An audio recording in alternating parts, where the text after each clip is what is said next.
ಕಾಂತಾರ 2ಗೆ ಚಿತ್ರೀಕರಣ ಮಾಡಲಿಕ್ಕೆ ನಿಯಮಬದ್ಧವಾಗಿಯೇ ಅನುಮತಿ ಕೊಡಲಾಗಿತ್ತು.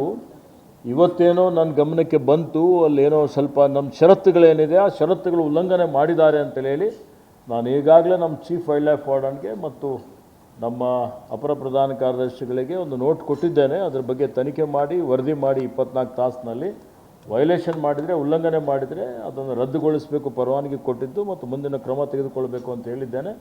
ಈಗ ನಾನು ಬರ್ತಾ ಇದ್ದಾಗ ದೂರವಾಣಿ ಮುಖಾಂತರ, ಯಾಕಂದರೆ ಪ್ರಶ್ನೆ ಬರ್ಬೋದು ಅಂತ ನನಗೆ ಗೊತ್ತಿತ್ತು, ನಮ್ಮ ವೈಲ್ಡ್ ಲೈಫ್ ವಾರ್ಡನ್ ಜೊತೆಯಲ್ಲಿ ಚೀಫ್ ವೈಲ್ಡ್ ಲೈಫ್ ವಾರ್ಡನ್ಗೆ ಮಾತನಾಡಿದ್ದಾಗ ನಮ್ಮ ಭೂಮಿಯಲ್ಲಿ, ಅರಣ್ಯ ಭೂಮಿಯಲ್ಲಿ ಮಾಡಿಲ್ಲ, ಅವರು ನಿಯಮ ಪಾಲನೆ ಮಾಡಿದ್ದಾರೆ, ಅದು ತಮ್ಮ ಗಮನಕ್ಕೆ ಏನು ಬಂದಿದೆ ಅದು ಗೋಮಾಳ ಅಥವಾ ಅದು ನಿಮ್ಮ ಕಂದಾಯ ಇಲಾಖೆ ಭೂಮಿ ಅನ್ನುವಂಥ ಮಾತನ್ನು ಹೇಳಿದ್ದಾರೆ.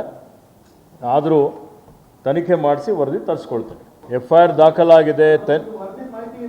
ಹೌದು, FIR ದಾಖಲಾಗಿದೆ. ಆ ವರದಿಗೆ ಆ FIR ದಾಖಲಾಗಿದ್ದಕ್ಕೆ ತನಿಖೆ ಮೇಲೆ ಅವರು ಹೈಕೋರ್ಟಲ್ಲಿ ಸ್ಟೇ ತೊಗೊಂಡಿದ್ದಾರೆ.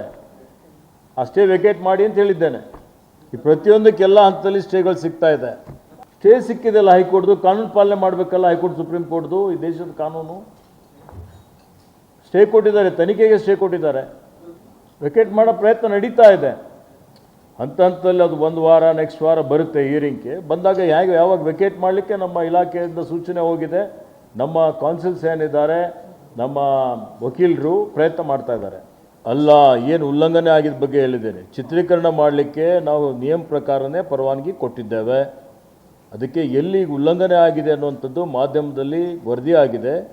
ಅದು ನಾವು ಅರಣ್ಯ ಭೂಮಿಯನ್ನು ಕೊಟ್ಟಿದ್ದಿದೆ, ಆ ಭೂಮಿಯಲ್ಲಿ ಯಾವುದೇ ರೀತಿಯ ಉಲ್ಲಂಘನೆ ಆಗಿಲ್ಲ ಅನ್ನುವಂಥದ್ದು ಪ್ರಾಥಮಿಕ ವರದಿ ಬಂದಿದೆ. ಆದಾಗ್ಯೂ ಹಿರಿಯ ಅಧಿಕಾರಿಗಳು ಸ್ಥಳ ತನಿಖೆ ಮಾಡಿ ಅದರ ಬಗ್ಗೆ ವರದಿ ಕೊಡಿ ಅಂತ ನಾನು ಈಗಾಗಲೇ ಸೂಚನೆ ಕೊಟ್ಟಿದ್ದೇನೆ. ನಾನು ವರದಿ ತರಿಸ್ಕೊಳ್ತೀನಿ. ವರದಿ ತರಿಸ್ಕೊಂಡು ತನಿಖಾ ವರದಿ ಆಧಾರದ ಮೇಲೆ ಕ್ರಮ ಜರುಗಿಸ್ತೇವೆ.